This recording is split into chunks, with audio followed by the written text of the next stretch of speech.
It is the Anfield Wrap in association with Access Sport. We talked last week at the start of the show about Access Sport and its many different types of courses that they do offer, and one of them being around sports media. And there will be an open day coming up on the 13th of April at the Steven Gerrard Academy for students who may well be interested in a course that looks at both themselves as an athlete and simultaneously is able to look into their role as it could be in sports media. We're looking at a diverse student group. There'll be a 2-year BTEC L3 course. That's the information that I have here. The open day is the 13th of April. And if people are interested and want to be part of it, we will be sharing stuff across the Anfield Wrap and across the Access Sport offering right the way across the country with 17 different locations. There'll be other sports media courses happening. So it's the 13th of April for the Steven Gerrard Academy. We'll tweet on more about that. If you are interested in any aspect of what we've talked about around Access Sport, it is accessport.ac.uk/TAW to sign up. That open day is the 13th of April. It will be good to see as many people there as possible who may have an interest in a 16 to 18-year-olds looking to get a role in sports media. It is the Anfield Wrap, as I said. I've got Lizzi Doyle, I've got Phil Blundell, I've got Rob Gutmann here. Bournemouth 1, Liverpool 0. Phil, it hasn't got any less miserable.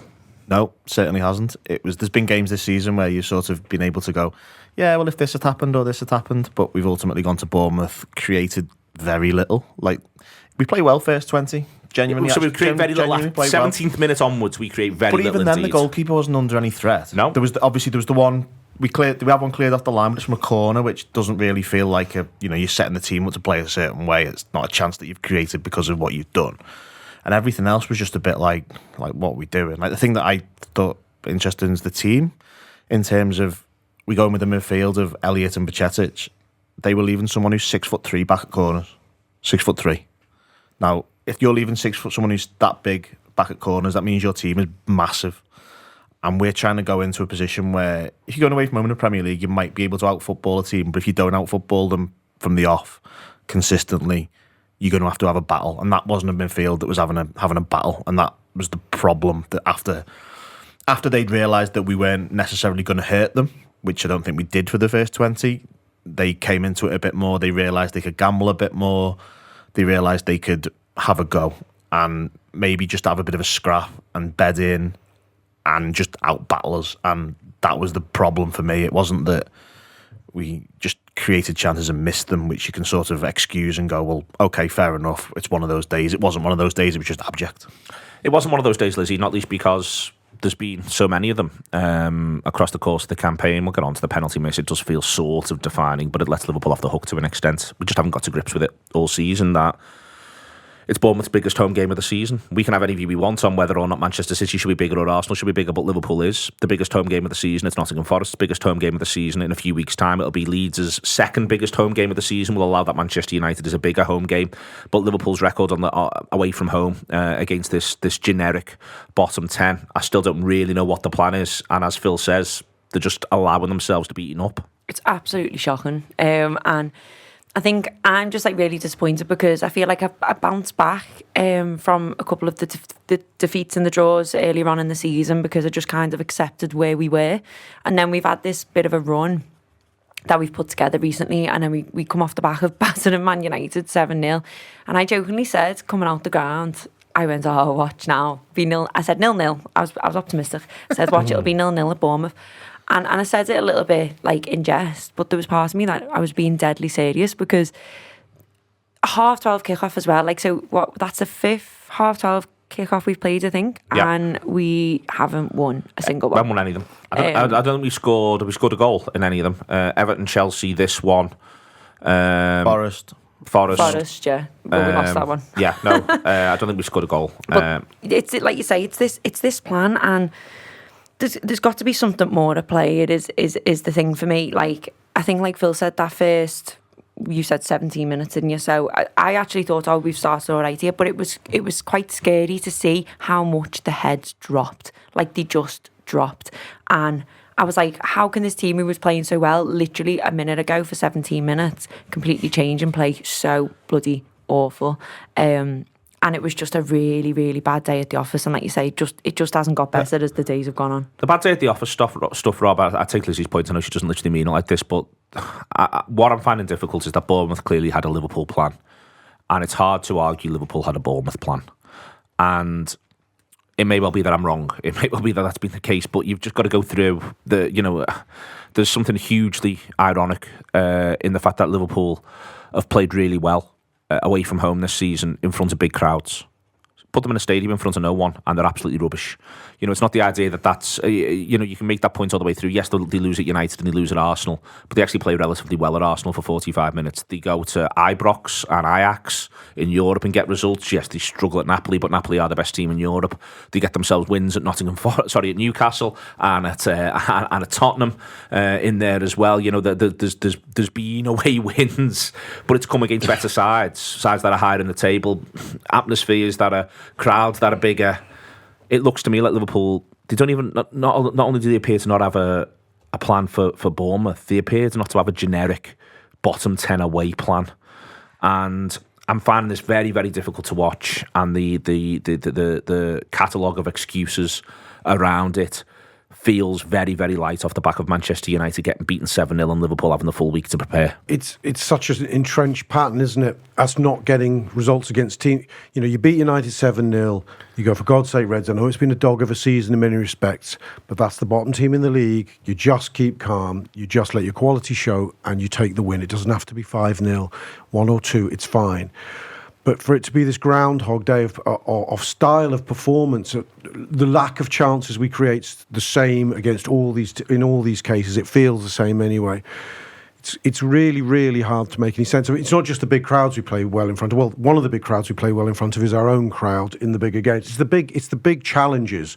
So however which shows it's a mental issue, right? It is by far a mental. The fact that we can reach that zenith that we reach against United and stoop so low as we did on Saturday lunchtime just shows you that it has to be a psychological issue. Yes, you could say what does the plan mean? Well, I think the plan needs to be a mental plan. I do think we played all right in that first 17 or 20 minutes. So that plan was a good plan, and we were quite unlucky not to score. We've certainly given them a lot of trouble from set pieces, things getting cleared off the line. There's one, God, I can't even remember the chances. I remember the Andy Robbo one, which flashes wide of the post. But it felt like the goal's coming. But when the goal didn't come, we talked about this post-match. This iteration of Liverpool, when the goal doesn't come, it gets in its own head far, far too quickly. And it gives encouragement far, far too easily. And then Bournemouth come away. You and I were talking during the game. It's almost as if, I don't know, we don't play. If we're talking systemically, in terms of the systems we're playing, we're not compact enough in these sort of games. We're compact in games where we know we face a challenge, be it away at Ibrox because it's an occasion, or be it facing Man City, or be it facing Man United. When there's a challenge, we are bonded as a team, and that leads to a compactness of formation. When it's something else, which complacency isn't really the word that covers it, is it? But there's something that's confusing the mindset of these Liverpool players. I suspect that they're not coming to terms with the fact that they're not the best team in the world anymore. The best team in the world, Liverpool, could roll up and it could decide how the game was going to play out. But this version of Liverpool can't, and it's stuck between a rock and a hard place in that status of game. Do you think any of this is muscle memory? As in, like, we talk about muscle memory in football, and it was something we spoke about when Liverpool were absolutely relentless the other season, about when we go one behind or whatever, how it was sort of intrinsically built in them, how they come back. And their muscle memory from this season is when they go a goal down. I mean, God knows what that stat is now. I don't even want to look at it. I haven't checked about how many times we've conceded first and then gone on to lost the game. Do you not feel like that is maybe a part of that psychological thing? Because it's clearly, muscle memory is clearly a thing with how much it's being spoken about. I don't know. That's just my opinion. I think it's, I was going to say 100% that. That's probably overstating, but I think it's hugely that. There's all kinds of cliches on there, like Klopp, like good habits are hard to get into in football, but the bad habits are really quickly attained. And Liverpool have attained a bad habit this season.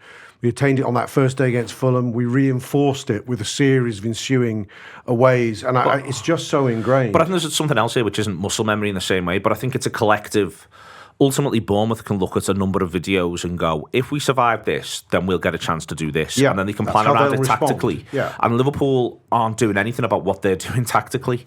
And that's what's driving me mad, Phil, is that there's, I do the report stuff, I talk to Bournemouth supporters, and They're excited about the new signing Traore. They're excited about Ouattara. They feel as though he's got something about him. That they've been saying that to me for a few weeks, not just in the run up to this game. And then you look at I looked at the data before City and Arsenal, and I'm doing the report, and I'm saying the thing about this Bournemouth side is they'll know how to score a goal in 10 seconds. That's the thing they've worked out. You can prove it with the numbers. It's there in the data. They should be adrift at the bottom of the league, but they've found a way of playing, and they've found that they can get themselves half decent or even better opportunities against everyone they play. So that's what we've got to worry about. And then you watch it and you're like, so have we not been worrying about that then? And I'm not saying for a second I'm in any way, shape or form really good at this. My point is more, I expect Liverpool to be really good at this. And in the past they looked really good at it. And at the minute it just looks as though every single side has got themselves their neat little plan to create a tidy opportunity against the Reds. Yeah, I'm not 100% sure on the mentality thing on Saturday. I think it is a thing in general. And I fully agree that it has been a thing all season. But I think Saturday was... it was more bad decisions from the manager. As I talked about a minute ago, I'm not sure the midfield from the start is a midfield you go away from home in the Premier League. It was... against big odds. Exactly. It played at home against the same three play at home to Wolves, and they dominate the ball, and it's much better because Wolves are the away team and they're happy with 0-0. But Phil, haven't we had... It's only a few weeks ago where we had a brief flurry of a revival with Keita, Bajcetic and Thiago, right? Which you think now and you go, fuck, not that midfield. I just think personnel is... They didn't actually win a game, those three, though. Yeah, part of the it's Wolves, not that, but there was Wolves away in the FA Cup. Fabinho and Henderson have been involved in... They play... I think they both play in 4 or 5 wins, Newcastle right. away. Yeah. They play against Newcastle away. The two of them were a huge part of it, and whether it was Bajcetic or Elliott... He wasn't Henderson, you know. No, but at the same time, you don't have to substitute Henderson for Harvey Elliott. An 18-year-old. We played 2 teenagers on Saturday away from home in a Premier League game, which I'm just not sure is a particularly good idea. But even then, after we made changes as well, it felt like, and this is going back to what you're talking about the plan seemed to be, I'll just put some good footballers on and we'll be better than them. And I was watching that second half. I think we got to the byline once and we get a penalty from it. We get to the byline once, as far as I'm concerned, and put a cross in. And it gets us a penalty. The rest of the time, it was 4 lads playing up front who all wanted to come inside or be in the middle or drive through the middle. There was no ability then, because we've got 2 in midfield. The fullbacks can't properly get up the pitch, and sometimes they can play inside, and the fullback can come around the outside, and Robertson can get to the byline and put the cross in. But because we've got 2 men in midfield, they can't do that. Now, that formation, to me, it looks like it might work, but one of the people has to be Diaz. Like, you've talked about transition this season, Neil, and see about what we're transitioning towards. And I think another part of this is the manager doing things and seeing that if they do or don't work. And it felt like that second half Saturday is something that he's going to look at and go, right, that doesn't work, or I need to change this, I need to change that, because I just don't see how you could make it any easier for Bournemouth to defend against 4 attackers when they're all basically standing in a bunch next to each other. There's no one making the pitch bigger, and none of the midfielders are able to sort of play a ball through to even get them in behind the defender. And that's even if you can exploit the minimal space between the goalkeeper and the defenders. It just looked like... We kept making the pitch small. Exactly. That's exactly what I'm saying. We made so many just bad decisions from the outset. And True. We can say X, Y, or Z about mentality, but if you're not set up in the right way, the mentality doesn't really matter, because if you can't get the ball into positions where you can score, it doesn't matter what you think of going backwards or forwards or whatever. Their goalkeeper doesn't make a save all day. Doesn't make a save of any note. Not even from a Not penalty. like there was no point where you thought, oh, we're going to score here. It just wasn't good. I'll come back to you, Phil, on this. Just the idea of, first and foremost, Bournemouth throwing men forward from deep. But there's something bigger for me around, again, to talk about the setup. I think it makes it harder for Fabinho.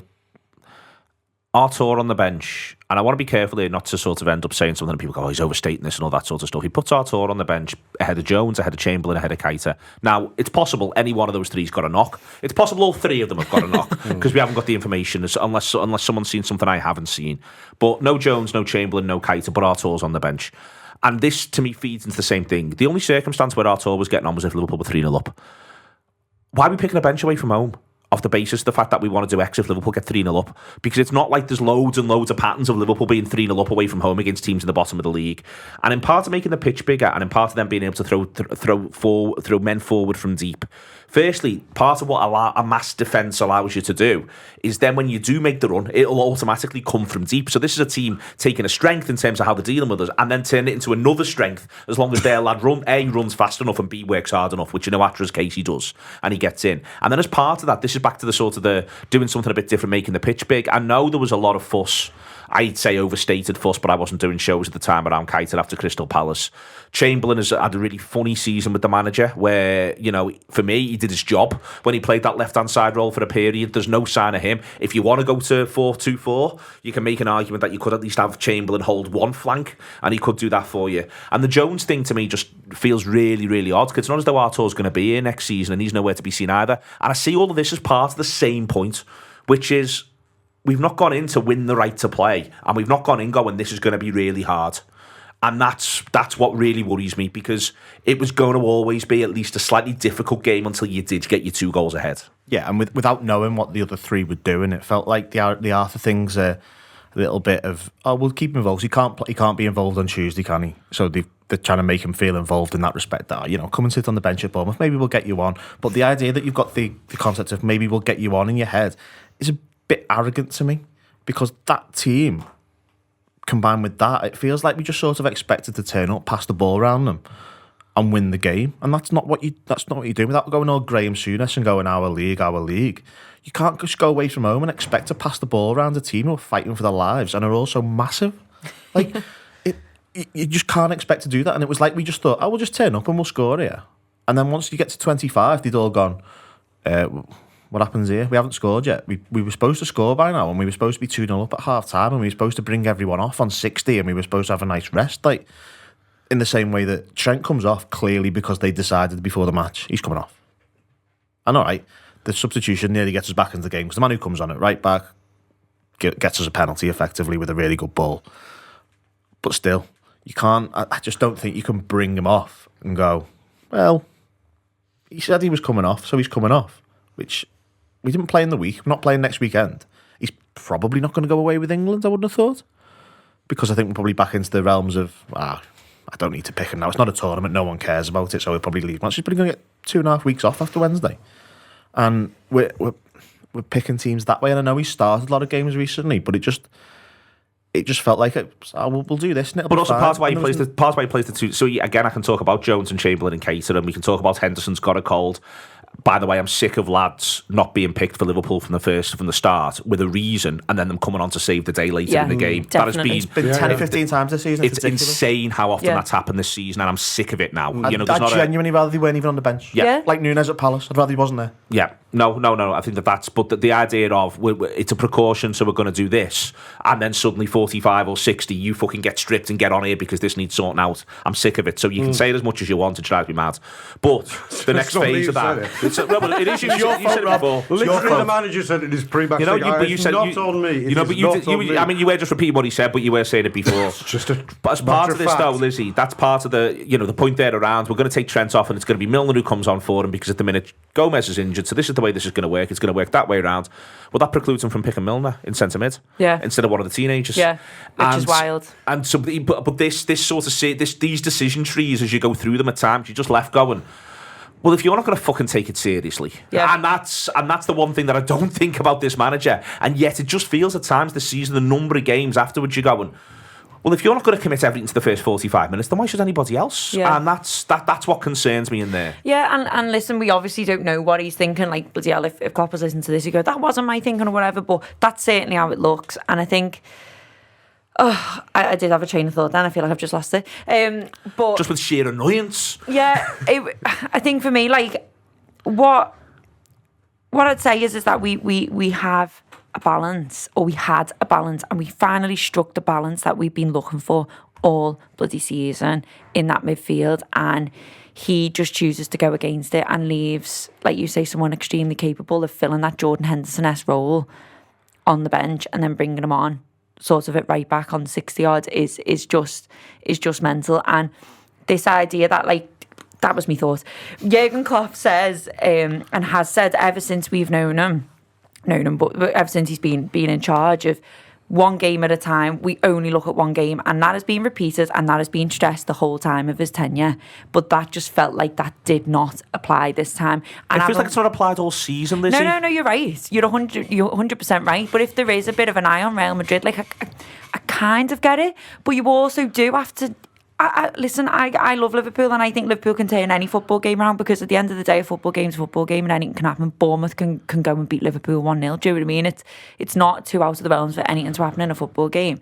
But you've got to be a bit realistic at times, and he's got to look and play what's in front of him. And I think for me, what that screamed to me was, we're just going to turn up. I'm going to tell you how to play, but I'm not going to tell you how to deal with Philip Billing. I'm not going to tell you how to deal with Dominic Solanke, getting in behind. And it just looked like nobody had a clue what they were doing. They were following this plan, which is, we're going to do this. We'll have you off at this time. This person's going to come on.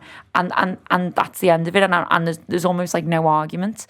And I kind of liked the Jota substitute when I first saw it, but then it was very clear within the first however many couple of minutes that it should have been a midfielder coming on and not Diogo Jota. But you don't have to stick to that, because you've got 5 subs and you can change it again on the hour mark. You just have to say, right, this is the way we play now, and just sort of stick to it relentlessly. He got himself into a pickle with the other subs though, didn't he? Because he put him on, and then he obviously wanted to bring Firmino on, and he couldn't take a midfielder off. He had to take Nunes off effectively, or he'd have to take Gakpo off. He'd take off Salah, and I think that change made us weaker. There was a cross came in probably on about 85, and it sort of rolled through the 6-yard box. And I was like, well, Nunes would have been there for that. And Firmino's outside the box, and Gakpo's outside the box. Taking off your most creative player though, in Trent, like you said, we're not playing Fulham now at the weekend, and by the time he's next going to play, it's a bit mad taking him off at that point in the game, because it's not as if he was defending horrendously. And I think, listen, I know Elliott gets a lot of stick, and I'm not actually aiming this at Elliott, I'm aiming it more at the right-hand side of that midfield. But like when Trent doesn't have a Henderson in front of him, he does struggle a little bit more, and I think Trent is a lot more exposed. But I wasn't watching that thing and, oh, Trent's getting turned inside out and Trent's this. I was just really quite pissed off by that substitution, that you're chasing a goal, you're 1-0 down, and you're essentially taking off your most creative and flair player off the pitch. I want to talk about the centre-backs, Rob. And the reason I want to talk about the centre-backs is because if Matip... manager. Go on, you talk about the manager then. Well, I'll come on to centre-backs, but when the result's not good, I think it's a little easy to see every decision as a flawed one. I agree. And I do, and whilst I can't disagree in isolation with pulling Nunes off feeling wrong, pulling Trent off feeling wrong, I feel the way if we score in that first 17 minutes, and I do think we play well, and we do play well enough to score, we could have just got one off a set piece. It's how football goes. Sometimes you just do happen to get your first goal, you break down it, left side like that. I think we probably do go on then to get the result we want. And nothing said really about the Bajcetic, Fabinho, who else in midfield? Elliott midfield. But when it goes wrong, it was like the Palace game in that respect. I think my bigger issue with the managers... But can I come back to you on that first, and then you can do your bigger issue with the manager? The reason I say that is because if we score in that period where we're on top, we go on and we have a different game. Yeah. You can say that about Nottingham Forest, and you can say it about Brentford. Leeds, off the top of my head. Well, Leeds are separate. We do score against Leeds at True least. that, yeah. Forest and Brentford, and these are away games as well, and this is my other point. Forest and Brentford, the two games where Liverpool don't play brilliantly for 45 minutes, but start and are the better side in both of them. Have a flow, Have a flow in the first 20 or so, and then they begin to go badly wrong. And this is where I then grow annoyed, because that's happened. So what's the plan for when that happens? What are we doing when we get 20? It's 0-0, we've been the better side. What does the next 10 look like? Because this Liverpool side under this manager has had a plan for what the next 10 looks like in that scenario away from home. They've had a plan for it in the past. So what's the current plan for when they get to go? These have punched themselves out for a bit here. It's only for a bit. That's the way football matches go. There's an ebb and a flow. Yeah. And that's what I'm annoyed about, is that it happened against Forest, it happened against Brentford. There's probably another away game that I haven't got to hand where it happens to a degree. And now it happens against Bournemouth. And that's... So your point's a really valid one in the grand scheme. But the argument can't be, well, what happens if we get to 20 and it's not come for us? We go, fucking hell. Yeah. No, I know. But it's how we... and I'm so sorry to be the guy who's focusing on the mental, as though that's all there is in sport. I know there's not all that. And mental begat system flaws, and system flaws begat mental flaws. You can go around in circles on that one. I think the problem is how they are, and the recurring theme is how they're reacting to adversity. All season long, they have not taken conceding a goal in any circumstance well at all. I mean, God forbid if United had scored first at Anfield last week. We're writing a very different story of how we might have won at Bournemouth in the end.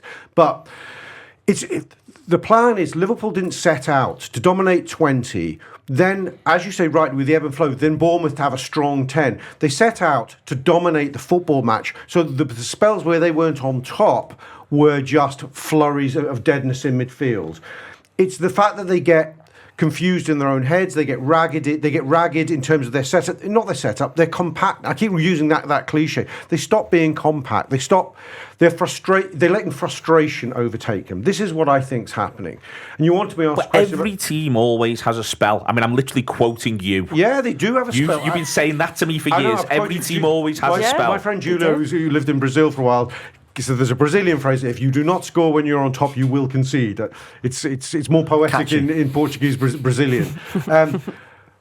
It's that syndrome, but we don't allow it to become sterile. But that's because we're weak mentally. It's the same reason we can't come back. So it's not just that we mismanaged that 10 minutes afterwards. We then don't manage to find our next wave. We're not getting our inevitable second and third waves. Those waves weren't happening in that game.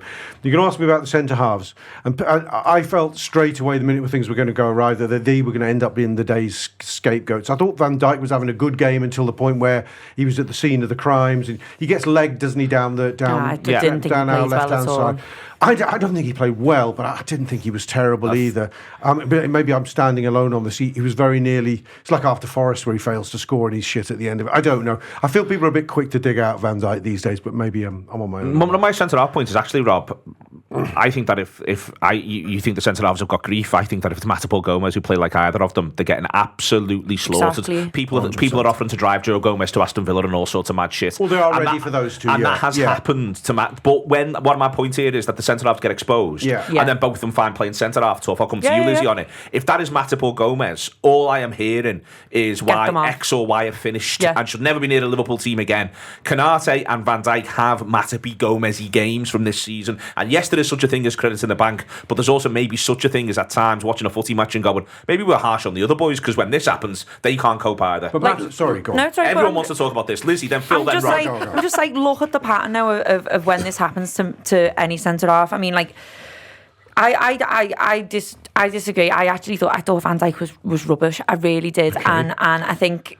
Do you know what it is as well? I don't think that really works. Not having a leader in the middle of the pitch in Henderson or Milner, then he's captain, then he's doing all the shouting, and I feel like he just can't help dictate a game from like being that captain figure from the back when he hasn't got an actual adult in front of him, bar Fabinho. Even that's debatable at the minute. Well, exactly. But they did get completely exposed, because they were cutting through the midfield, leaving Van Dijk and Canate to deal with the big fellas. And Jamie Carragher brought this up, I think, on Sky a couple of weeks ago. Like, everyone's questioning the defenders, everyone's questioning if Van Dijk's finished. He brought up Joe Gomez and Matip, and he said, "But where's the midfield?" He said, "When I was playing centre half, like the whole point is that you've got to help, not get the ball past that point where it puts those defenders in that position." But there were so many things that Van Dijk could have done better in. Is it his fault? No. But I think, again, like I said, if there was a decision made to cover that midfield, just a bit more interception, a bit more getting stuck in, get a bit more involved, stopping them freaking just breaking through us, they might have had a decentish game, and maybe Gomez and Matip in some of the past games might have had a decentish game too. So the thing that was concerning for me was one particular thing that I noticed from very early on. So the away end at Bournemouth is the same size as a TV camera. It goes from one end to probably about 10 yards inside 10 yards away from the halfway line. I was probably halfway. I was maybe edge of the centre, edge of the D with the penalty box. And one thing that was very apparent is that Van Dijk and Robertson were playing a different line to Canate and Trent. And that happened probably 3 or 4 times before they actually get in. Because I think one thing that Van Dijk thinks for that goal is I think he's convinced that he's offside. Yeah, so was I in real time. In real time, I thought he was offside in real time. So I was like, that's in. It's a goal. Doesn't matter, but it'll be offside in a minute. No worries. And because he obviously can't see where Canate is behind him. And Canate is that much deeper than him that it does make the difference. But it wasn't the first time that happened. Like, I think I'm pretty sure it was the exact same thing that happened when the lad goes round Alisson and puts into the side net. And I'm pretty sure the line was just, I think that one might have been Trent as opposed to Canate. But it wasn't all day. the two of them, like Robertson and Van Dijk, were in perfect sync, and Trent and Konate seemed to be in perfect sync as well for the most part. But the two sides of it weren't. I don't know why that was, but was it one being braver than the other side? Was it one being too brave? Was it? It made no sense. But it looked like they were just doing different things, like they'd been told to do different things. I throw this back, Phil, because I think there's something in the idea of, in terms of what Bournemouth were doing with the late run and all of that, you suddenly end up, I think, in a situation where there's a defensive instinct, rightly at times, wrongly at other times. You've got, my point here is having an overall plan. When they do this, what do we do? So if they're beginning to make good ground there, is the thing that we do is that we drop 5, or is the thing that we do is that we step? And it looks to me as though at times Liverpool just fall between the stools, and that's what you're sort of describing. Then Liverpool exactly have fallen between the stools. Konate's thinking, this lad's getting in on that side, I've got to drop, I've got to cover across, and that's the way this is going to work. Trent's thinking, Jesus Christ, there's going to be another back post Trent Alexander-Arnold moment in a minute, and everyone's going to do this. And Van Dijk will always go, we're going to be bolder. And that will always be Virgil's response. We're going to be bolder, we're going to go. But they've got, as you say, there's not a right answer. You just have all got to do the same thing, boys. And that's what it looked like. It looked as if, like, one side had decided this was the right thing, the other side decided this was the right thing, and I'll be perfectly honest, I don't care which is the right thing. Just do the same thing. If it's wrong, at least do the same thing Do you wrong. reckon it was a lack of communication? Like I say, I'm not saying, oh, this is because Van Dijk was captain. But genuinely, right, when Henderson or Milner play in that midfield, they're screaming at everyone around them. Who was telling Bajcetic and Elliott what to do? Because it certainly wasn't Fabinho. What I think's hard. You know what I mean? What I think Van is Dijk hard, dealing with everything at once rather than just organising his back line. That's what I think. I think that's hard to do. I think that you end up in a situation. I don't like Virgil as captain for this reason. Not because I don't think he's a great leader. I just want him to sort out that 5. The 5 that he's in, I want him to captain that 5, and then whoever's in the midfield captains the other bit, and then it all works. Yeah, because no one in that front line isn't going to do it, are they? I mean, there's Salah, but he's too busy looking after himself as he should do, being Mo Salah, Cody Gakpo and Darwin Núñez. But those two young lads needed something from somewhere, and probably Van Dijk's taking that responsibility, and he's trying to sort them out, scream at them, and by that point he's like, shit, I haven't done, my back line. I don't know. The way that the defence has been exposed this season is because of what's happening ahead of them. The syndrome Phil described can only come about because of hesitancy. Hesitancy is caused by being an uncertainty about what's going to happen next. At our peak, when we had a pressing machine and from the very front, active at all times, it could be trusted, when we had a midfield that was consistently being played and they knew how to respond to it, at the point a ball moved to an opposition midfielder in midfield and there was a threat of a ball coming forward, that back line would know as a unit what the percentages of the next outcome on the pitch was going to be and would move decisively as one. When it's confused because they don't know if Bajcetic is going to drop or press at that moment, they don't know if they've got the full fat version of Fabinho, they don't know how Gakpo reacts in these situations, it's not Bobby. All those things are subtly playing in. And also recent, as you use, muscle memory experience of nothing going to plan, and those microseconds of hesitancy are what creates those imbalances. I think it's that, but I think there's something else as well, which is that what they used to do when the going wasn't good for 5 was play something that looked a lot like 4-5-1 and just get through a period of 4-5-1, and they never do that now. Yeah, they don't. Yeah, they never go. They never have. And if you even think about this season when they've had to reset and go back, and when you were talking before about Bajcetic, Keita, and Thiago as a midfield, that Wolves away game is 4-5-1. They just go to 4-5-1, pull up with it for a bit, and then they go from there. And this is, I think, blood domination. They won't settle for that. They won't just basically, or the idea of just for 10 minutes, we're just going to do something else for 10 minutes. Yeah. They just won't do and that's what used to happen. And I don't know if that's a personnel thing in part, or whether or not that's just now a sort of a shift in attitude in part, or whether or not there's something else going on that would maybe not quite entirely, that this is the thing that they're transitioning to when they're out of possession, and it is a little bit different to what was. For instance, they might want to transition back into a 4-4-2. That means, which you used to see occasionally with Wijnaldum as well, Wijnaldum would effectively go and play left mid for a period of time and just sort of kill a game, and then Mane would tilt and go further up, and Salah might be left further up, or Firmino might go up there and Salah might come. The point was, though, there was a shape that we fall back into, away from home especially, when it's not great for 10. And we just get through that period of it not being great for 10, ask the opposition a few more questions and go from there. That is not happening at any point in any of these away games that we're talking about, not in any of them. No, I'm going to bring this around, though, that there is, I was thinking on this on the way to talking about it, we do tend to get very narrowly drawn in, is human nature, to talk about this was shit, and it reminds me of the other days when it was shit. See how it's shit? The system is shit. The way we're approaching it's all shit. The trouble is we'd won 4 out of our previous 5. notwithstanding the Champions League game, without conceding a goal, scoring enough goals, apart from a few moments in between looking pretty secure, not doing most of those things we've criticised us a little bit in phases at Palace. But where I'm saying it's shit is I'm not saying it's shit game in, game out. Go on. No, yeah, okay, but... Well, no, you're not saying it should be, and you're not wrong to say you're saying we're defaulting to a certain situation, certain games. I'm saying the way we're setting up for these away games against the bottom 10 is really, really poor. And in your list of 5 there, where we've not conceded, one of them is Crystal Palace, which finishes 0-0. Which feels like that as well. Yes, well, it doesn't feel like that. Is one. Yeah, okay. I don't disagree, but we could. I don't know. I see the next set of fixtures. I can't prove the point. No, but my point, Rob. So my point is not to. I'm not damning them. And firstly, I'm not even going to say that they're not going to finish top 4. I'm not even saying that they can't get something else in Madrid. I'm not even saying for the. What I'm saying is there needs to be clarity. I think for them, not for me. I don't give a fuck about me. But there needs to be clarity for them, and there needs to be a sense that they know what to do. And there's a thing that they're going to do when it's not going very well for 5 or 10 minutes against the side in the bottom 10. That's all I'm saying. No, look, I agree. I think that would help them to... It feels unfair to say find more humility, but I think they need to treat the bottom 10 with that bit more respect. I think that's kind of what we're saying in a roundabout way. Or win a war, old-fashioned football cliche. It's going to be a war sometimes. Go in the Julio Benitez era, because we knew we weren't the best team in Europe, or even one of the top 10, 20 best teams in Europe.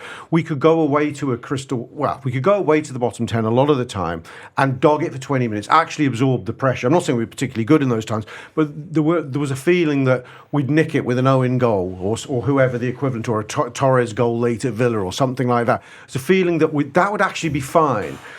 The modern Liverpool is such a strong team, has such a strong pedigree. I think we can't quite get out of our mindset that we should be winning 4-5-0. We believe we went into that game going, we probably aren't going to win 7-0, but we could win this 4-0. I don't think we think like that, and it's a problem really. We need a dose of humility really. We approach games like that, but we don't have the wherewithal to do it. Yeah. And then once you realise you can't do it, the other team are more up for a fight than we are. Exactly. And a lot of these games, we got no goals from Nottingham Forest, Bournemouth, Wolves, Brighton, Crystal Palace. I think I've already said Crystal Palace, haven't I? But there's a lot of these games we're just not going away from home and score. Everton.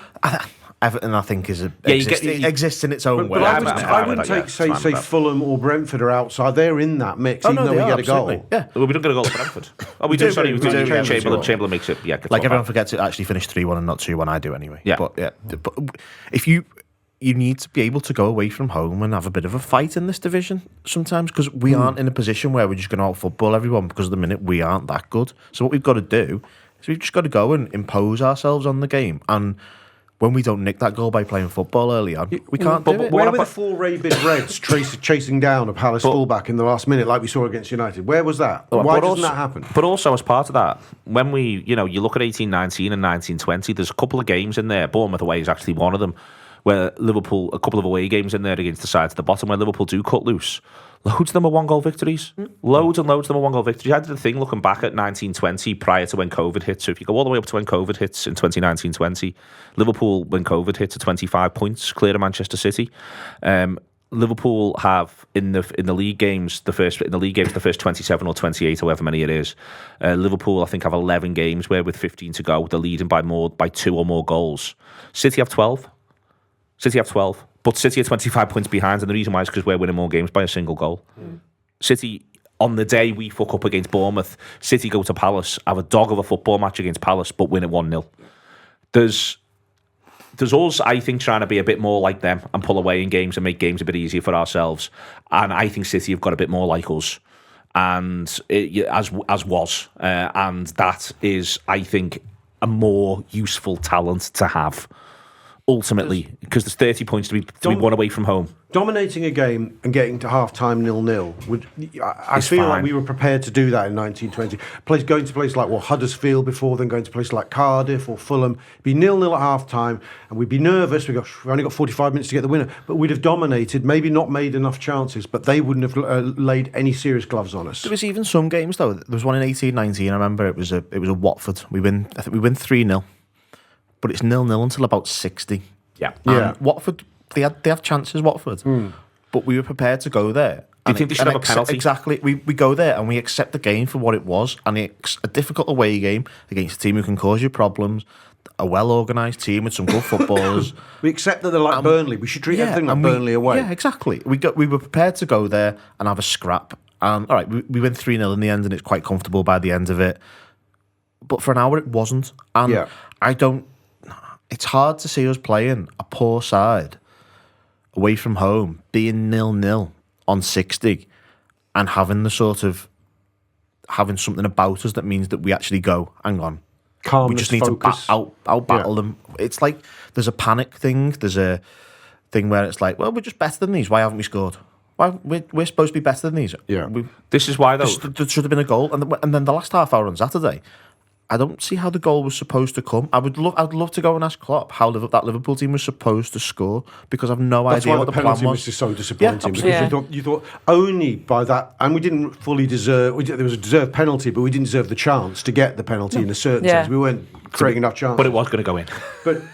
But you thought if that goes in, that will free their minds that bit, and you do fancy us to go on, and sliding doors moment. But Jesus Christ, I think what we need to remember as well is that, like, when you're talking about the mental thing, is Liverpool need to adapt this season. Like, this season is something that we haven't seen for a long time, which is like this Liverpool Man City battle at the top. You've got a relegation battle which is from 12th to 20th. Like, there's 5 points in it from Palace down to Southampton at the bottom, and then you've got this real mix of top four. You've got Spurs, who were flaky as well, Newcastle, Man United obviously haven't had 2 great results now in a row.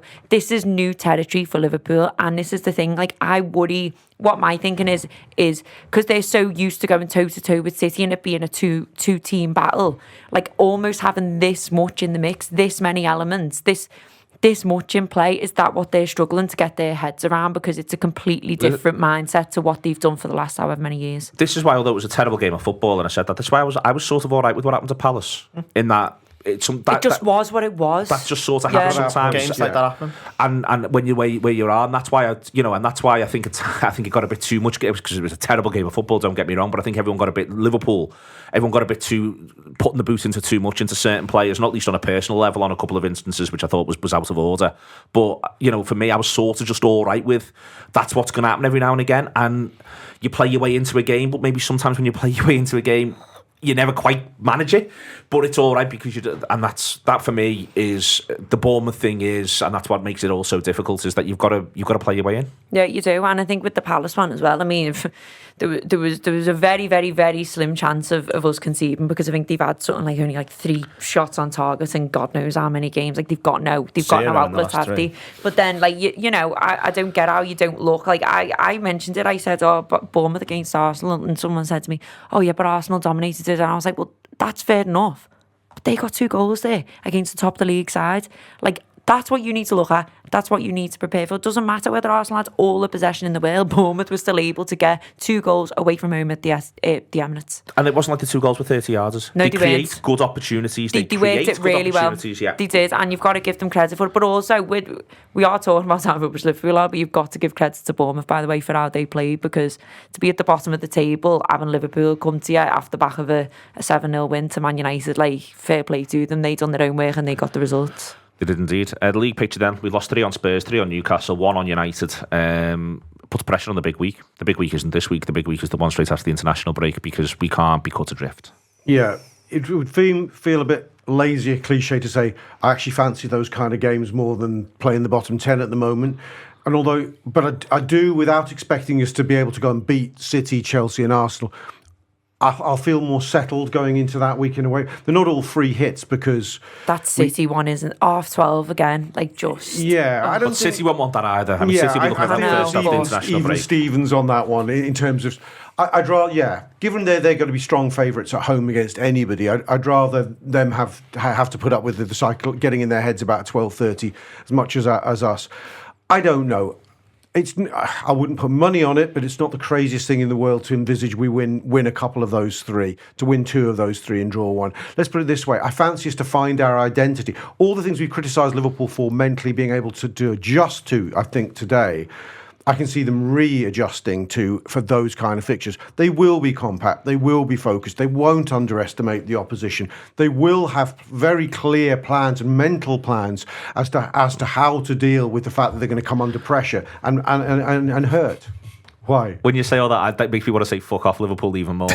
Well, exactly. Well, of course it does. This is a fuck off Liverpool of a season, isn't it? I know it is. As you were going through it there, all that was going through my head was a really strong... What annoys me about it is we're becoming that team. The team we watched during the 30 wilderness years, which is we don't half show up against some of the big teams like those very 1996 or so. Yeah, those rambunctious Anfield occasions where we did United at home or we went and won somewhere big. Peter and Love's just should we get to Istanbul and wear white suits? Yeah, can we fast forward through this phase? You're off to Madrid. Yep. No, the allocations done me over. Done you in, yeah. I cut my own allocation. You cut your own allocation on this one. I decided I didn't deserve to go. It is... what's reasonable to expect?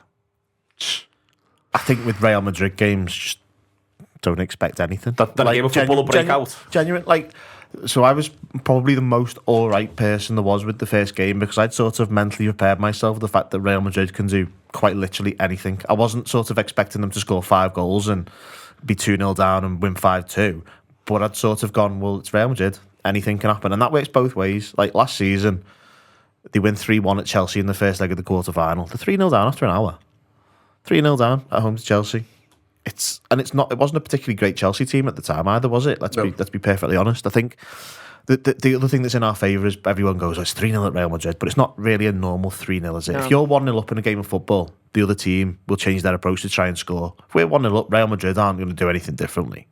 They're going to try and basically, miles behind. We don't want to concede a second goal. If we're 1-0 on 70, that's fine. I still think that we haven't, look, it's beyond obvious that we have very, very little chance here. I don't care what anybody says or how anyone wants to invoke glory of former years. But I think the only way to approach it is as if the first leg was 0-0. I think that... Sorry, 1-0. No, as if we'd won it 1-0. I would play it. I know that goes against what you're saying, Phil, but I think... If it becomes sterile... I'm just fascinated by what you do. Well, I'll tell you why. Because I think the only chance we've got to win, to turn it around, is to get the first goal. We have to get the first goal. I know that's beyond obvious in football. I think if we chase the first goal, I think Madrid will be ready for that. I think they'd be delighted for us to be the hysterical, let's come on and try and blow us away, Liverpool, barnstorming. I think they're waiting for that. I think if it goes sterile and then we wait for a moment and then I think we have to try and Madrid them a little bit. I just want to see them have fun, I just want to see them freed a little bit from these mental shackles. I think losing 4-2 is about most fun we'll have. Yeah, because we'll get 2 goals. I'm just saying, about going into it though. We've got no Fulham at the weekend. We've got no games, and then, like Phil said, it's the international break, and we come back. We've got a lot of time off. You're 5-2 down. There's nothing to lose. If we get beat 5-0 there, so what? Do you know what I mean? It's the same. However which way you go out, you're going out. So why don't you just go and just try and just go with the mindset of let's try and enjoy ourselves. We love these big occasions. Let's treat this as a big occasion. We're playing in the Bernabeu in the Champions League, and just try and relax a little bit, I think, rather than getting too in their own heads, and just go in with this we've got nothing to lose attitude. That's what I want to see. The way I want them to approach it is that it's a 70-minute game that they need to win. Yeah. So if they're winning after 70 minutes, whatever the scoreline is, they're winning after 70 minutes, and then you assess from there. Well, that's what I'm thinking in a roundabout way. You just play it like it's 70 minutes, and there's going to be a final whistle in 70 minutes. Almost like the manager should say he's going to pick his 11. Win 1-0. He's going to win his 11, pick his 11, and he's going to change his 11 on 70, and that's going to signal whatever the next phase of this is. So you win your 70-minute game, which is 45 minutes one half and 25 minutes the other. As simple as that. I agree with that completely, but what would the crowd be like if it's 2-0 after 40? They would be absolutely on their backs. They wouldn't be support. It wouldn't be we need to get this team over the line. It will be 50,000 fellas from Madrid trying to kill them. So if we can create that situation, that would be a massive help. They also have the knowledge that the 3-0 Chelsea will in some ways play in their head. The PSG one last year as well, where they were basically 3-1 down to PSG on aggregate, I think, weren't they? Yeah. With about 20 minutes to go. So this is a team that to pull yourself out of positions that Real Madrid have been in the last few years. They need to get themselves into them in the first place. This is so everyone talks about like the miracles they put up with, and we've done our own miracle stuff. For you to need a miracle, you need to be in a situation where you need a miracle in the first place, and they've put themselves in bad positions on a fair few occasions. So we've just got to try and do that again. But also, Phil, they haven't found, if we're trying to be positive about it, they also haven't found themselves in the inverse position. They did everything from the back foot last season, that's didn't they? exactly that. No, Yes. they didn't. No, Chelsea didn't. Chelsea didn't. They were 3-1 up after the first leg. Madrid were. Yeah. Yes, sorry, yeah. But in enormous But they got occasions, themselves. That's sort of what I mean. They got themselves into the inverse, and that's they liked teams getting comfortable. They are the comfortable team going into this. I'm not necessarily sure they are smoking cigars at 1-0 down at half time, if that's what happened in the Bernabeu, because they know they're one goal away from a panic station. They also know this is a Liverpool side that just scored 7 against Manchester United. They also know it's a Liverpool side that just got beat 1-0 against Bournemouth. Team will be the team that plays against United.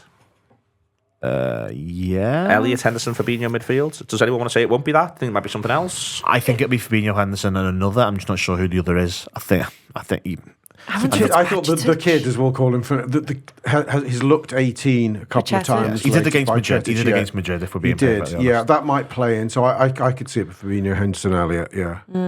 I don't know. I have a feeling he might do it, Bajcetic. I don't know. I haven't looked at the Real Madrid sort of injury news, because I imagine that they've got Cruz back potentially. I don't know where Tchouameni's up to. Any midfield that they put out is brilliant anyway, isn't it? So I just think for me, is Thiago anywhere near it? No. So Diaz is. It's for me. I just feel like what Bajcetic gives you that Harvey Elliott doesn't. It's just that little bit more of Thiago-esque. The eye for the pass, those little things, and I would prefer to see that personally over Elliott, but I think it's much of a muchness in a way. The only thing on that is I think it's really hard to start with Fabinho, Henderson and Bajcetic, because you've also got to assume that it's 120 minutes. Yeah. If you start with those three, there's not a lot off the bench in terms of... No, you're right, yeah. Legs, and there's a lot to be asked of Milner there, I think, to do after, things. He's back in the fold. He's not eligible, sorry. You think it'll be that? Do I think it'd be that? Yes, I do. I think Elliott will start with Fabinho and Henderson. I'm not. Are we 100% sure that Gakpo starts? I think we're pretty sure Salah and Núñez will. I'm not 100% sure Gakpo starts. He didn't have a great, bad game actually against Bournemouth. Let's call it what it was. There was some glimpses against Bournemouth though where he was trying. He was dropping deep and picking the ball up. He's very, very good. I don't think he's the scapegoat for Bournemouth. I don't think he's a scapegoat for Bournemouth, and I think Gakpo was coming on week by week, and you can see what he's trying to do by linking up that midfield and all the stuff that he's doing off the ball. Yeah, I wouldn't be unhappy, but I don't know. Okay, excellent stuff across the board. Apart from Saturday, 12:30, which was dreadful. Thank you very much indeed for Sam Walker for jumping in and producing audio and video. Rob Gutmann, Phil Blundell, Lizzi, Doyle. We had access at the start. Do check out that open day if it is something you are interested in. Do get stuck into all the app, all the obvious bits and pieces, everything that you need post-match Madrid. What will you need post-match Madrid? Well, let's just go there and find out.